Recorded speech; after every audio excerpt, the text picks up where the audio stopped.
Is anyone surprised by the title of this video?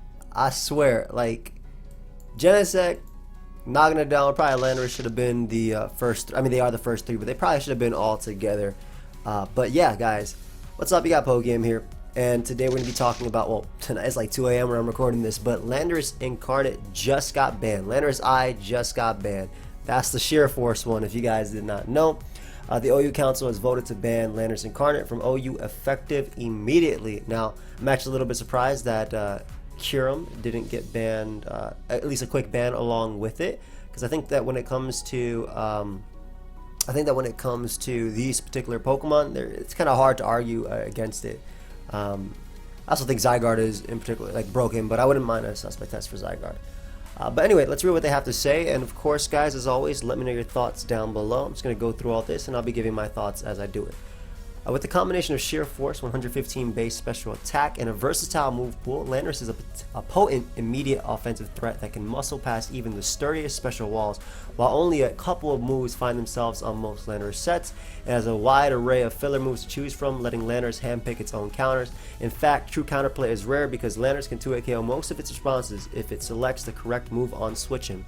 While these characteristics could be balanced by fragility or low speed, Landorus' base 101 speed is on the high side of this metagame, and it has sufficient bulk to survive most unboosted attacks comfortably. All Landorus sets will be running Earth Power, a Sheer Force boosted stab move that only flying types and levitators can escape from unscathed. Coverage like Focus Blast, which can punish Mandibuzz, Corviknight, Blissey, Celesteela, and a number of other Pokemon find itself on most sets as well. Untimely inaccuracy can plague Landorus, but ultimately it's capable of doing significant damage to each of these would-be checks, including a crucial high chance to 2-hit KO most Blissey. Sludge Wave is another move you see on many Landorus, punishing various grass and or fairy types like Tapu Bulu, Tangrowth, Rillaboom, and Tapu Fini. Perhaps more importantly, it provides neutral coverage to 2-hit KO noteworthy Pokemon like Tornadus Therian, Zapdos, Buzzwole, and Latios. Once you get past these three moves, there are a plethora of options to round out the Landorus set. Rock Polish can be used to make Landorus a win con, alongside already being a dynamic breaker. Utility moves such as Stealth Rock and Knockoff can cripple counterplay and enable Landorus to beat them in the long term. Gravity enables Earth Power to be clicked without drawbacks, allowing Landorus to hit Moltres, Zapdos, and Latias in particular, while also bolstering Focus Blast accuracy. Psychic, which nets OHKOs on pesky fighting types like Buzzwole, Zapdos, Galarian, Hawlucha, and Como, while hitting Amoonguss harder. And didn't even mention things like Weather Ball as well, which is pretty cool. Not even that much of, I would say, like a niche pick, because you really don't need that last one. And also Calm Mind to help it boost through, as well as potentially Defog as well for offensive variants. While Landorus can be a complete terror to try and check and counter, it is true that a small handful of Pokemon have its number defensively. A special defensive Mandibuzz will oftentimes be sufficient if it's able to keep its item intact and avoid the rare Rock Slide, for example. Few Pokemon counter Landorus, however, as the rare Cresselia rivals Mandibuzz as one of its few strong answers. Special defensive Moltres can do the trick if Landorus lacks Knockoff or Gravity as well. Both Latios and Latias find themselves in very fair positions against Landorus, but neither is a long-term counter, and both have to be careful of specific coverage options as well. Finally, a Blissey with significant special defense investment, Mantine, and special defensive Slowking can do the trick under most conditions as well.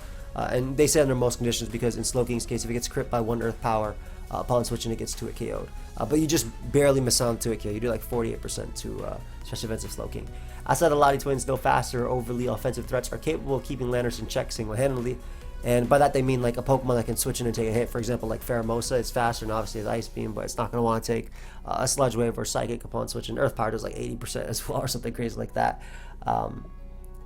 But many Revenge Killers can dispose of it once they enter safely, to their credit. This is not usually sufficient though, as Landorus has likely gotten a kill or forced a significant amount of damage prior to being forced out in these scenarios. Adding on to this, Landorus can pick which of these Pokemon check or counter it due to how flexible it can be with its last move slots. With all the aforementioned options and more being possible, there are no true universal checks and counters to Landorus. This dynamic leads to guesswork when playing around Landorus, and has a lot of teams being weak to specific variants of Landorus, and I agree. Offense, for instance, doesn't necessarily switch in, and offense doesn't do that sort of thing as well, but it usually has to lose them on or risk being swept by Rock Polish Landorus. And they already mentioned a few other options as well. Overall, Landorus is able to break a vast majority of the metagame offensively, all while being quick and durable enough to leave its mark on most battles. While there are a handful of checks, counters are few and far between, with many of these options being fringe in the context of the entire metagame. And by that they mean like Crest might be a cool little option as well, but with Pokemon like Dragapult, Spectrier, Tyranitar, Pheromosa, and the like being common, Crest maybe isn't the best thing outside of being on a Trick Room team because it's providing Trick Room support for, you know, offensive builds like that are Trick Room. So much like other Pokemon, we have Quick Band. Landorus is able to take full advantage of its move pool, covering almost everything and doing so with great strength. Therefore, the OU Council believes that Landorus Incarnate is ban-worthy and we will be banned from the OU metagame effective immediately. As a side note, I'd like to share that we will be sending out a slate of the metagame survey this week, inquiring how players feel about the metagame and any changes they'd like to see. We want to wait for at least the first wave of bans from DLC prior to sending it out, and we originally intended to send out a survey on October 1st. So, honestly, like I said before, I don't think this is anything that comes to shock.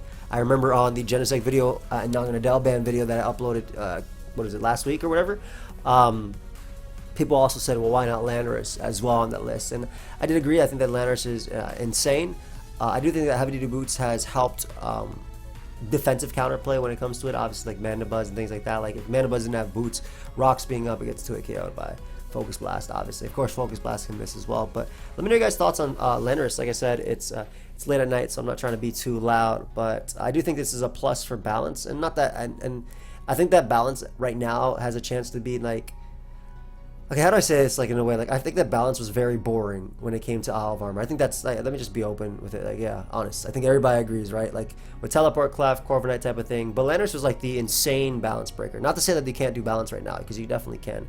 But Landorus was a crazy, crazy balance breaker, and I think that balance can come back still as a strong play style without being anything too overwhelming because of the insane amount of offensive checks we still, offensive Pokemon we still have, like Spectrier, Dragapult, obviously, Pheromosa, Melmetal, Kyurem Black in particular. I think that Kyurem Black will be the next Pokemon that the council looks at, as well as Zygarde. Personally, I also think that Zygarde is definitely busted in a sense. At least the Glare 1000 arrows. Like I've beaten Rillabooms and freaking Booloos and Fairies, whatever, with it too. But again, I do think that this is a plus for the metagame in terms of allowing more Pokemon just to kind of shine, but also be like, so for example, like, my check to Landorus might also be my check to Kyurem as well in terms of that. And like if Landorus is there, that makes Kyurem a little bit better. So I think it allows for like different type of counterplay that doesn't necessarily